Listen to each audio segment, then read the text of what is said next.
kulang ay kailangan sa mga batang manonood. GMA News and Public Affairs. Walang ginikilingan, walang pinoprotektahan, walang kasinungalingan, serbisyong totoo lang. Nitong nakaraang Marso, ininunsad ng rescue ang U-Scoop segment. Kasabay ng panawagan na magpadala kayo ng video o mga larawan na nagpapakita po ng kabayanihan.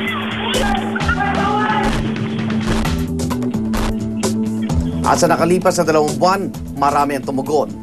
Hindi lamang dito sa Metro Manila, kundi maging sa Visayas at Mindanao. At sa isang natatanging pagtatanghal, kilalanin natin ang mga U-Scooper at ang mga kwento sa likod ng kanilang mga video at litrato.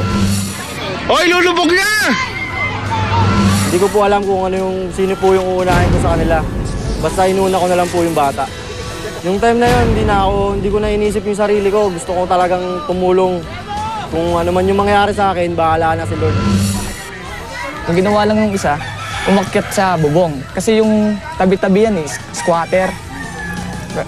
Yung sunog sa ilalim ng bubong, iniwasan niyang pumunta sa kabilang bahay para hindi na lumagana. Nakita ko yung crack dyan na then sabi ko, bakit ganito to? Hindi man lang nila inaayos ito. Sabi ko, what will happen pag may mga na disgrasya dito? Kasi parang hindi lang naman iisa yung napansin ko na crack na yun eh.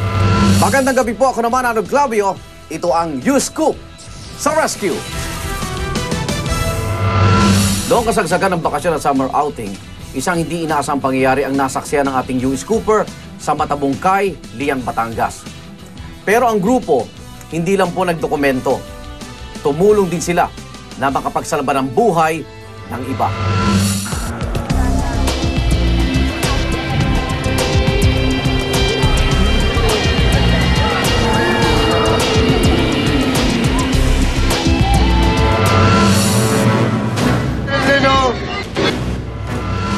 April 22 po yon, mga around 3 o'clock in the afternoon. Nakita po namin na may nagbangga na 2 bangka.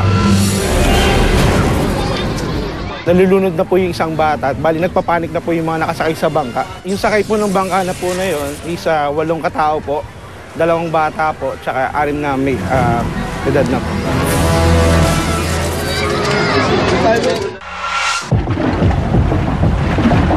Yung isa pong bangka, papunta po sa palaot na po. Tapos yung isa, yung pauwi na po. Bali po yung pagka-uwi ng isa, nagkaano po yung nila, nagkabanggaan po. Tapos yun na po, yung lumubog na po. Tulukuyan po kami nung nagkakasiyahan po dito nung may narinig po kami nagsisigawan banda doon. Pagkita po nga namin, nagbanggaan na po yung 2 bangka. Nakalubog na po pala yung isang bangka. Bali doon po nangyari yun. Ang yung mga bata, yung isang bata, Safe naman yung nakasanto eh. Inisip ko pa na baka mapahamak yung bata kasi nga yung mga matatanda, yung karamihan hindi po marunong lumangoy. Alos wala pong marunong lumangoy. Bali yung mga kaibigan ko po nga, nagtalunan na sila sa ang gusto nga po namin matulungan po yung mga bata dahil nagpapanik na nga po pati yung mga babae. Nag-motivate sa akin tumulong dahil dun sa mga bata. Kasi kawawa yung mga bata eh. Halos lahat sila, lahat ng nasa taas ng bangka, wala silang life vest. Estimate ko sa lalim, 10 feet po siguro. Kasi kahit nung kasama kong matangkad na tropa ko, hindi niya na po maaabot yung ilalim. Hoy, lulubog na! Ganito po kalayo yung tinalong ko po noon, nilangoy ko. Mula po dito, mga 50 meters po or 75. Para po mailigtas lahat, naka-2 pong balik ako noon, yung time na yon. Kasi po, ang dami po kasi nila sa bangka eh. Hindi ko po alam kung sino po yung uunahin ko sa kanila. Basta inuna ko na lang po yung bata. Yung time na yon, hindi ko na inisip yung sarili ko. Gusto ko talagang tumulong. Kung ano man yung mangyari sa akin, bahala na si Lord. Medyo masaya kasi alam ko sa sarili ko na marunong pala akong tumulong sa kapwa ko. Sa gitna kayo! Sa gitna! Yung mga naligtas, nilagay po sa floating cottage. Ay, ligtas naman po lahat yung mga nandun sa bangka na tumaob. Wala pong dinala sa ospital.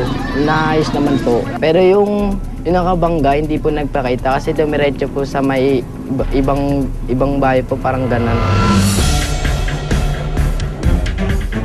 Kaya ako po siya kinunan para nga po makita ng ibang tao na kahit po na walang media, pwede po magbalita po yung simpleng tao. Kaya ako siya in-upload para kung sakaling may makapanood, maging babala sa kanila.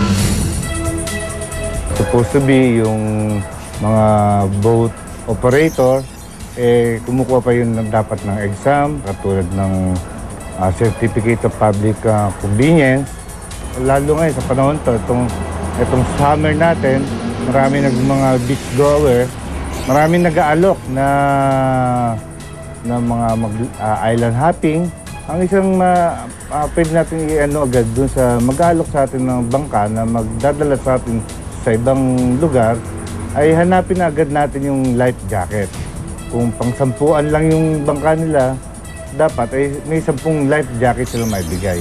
Kailangan natin, kung may mga naging sakunan ng ganyan, kung pwede tumawag tayo sa pinakamalapit na Coast Guard para maka-responde agad ang ating Coast Guard.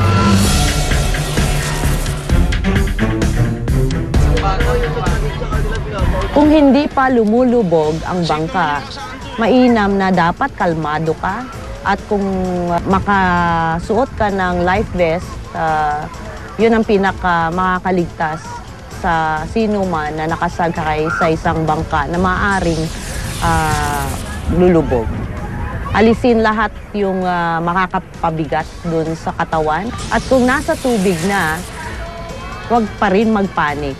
Huwag masyadong maglalapit doon sa mga ibang kasama kasi maaaring sila yung humila sa iyo pababa.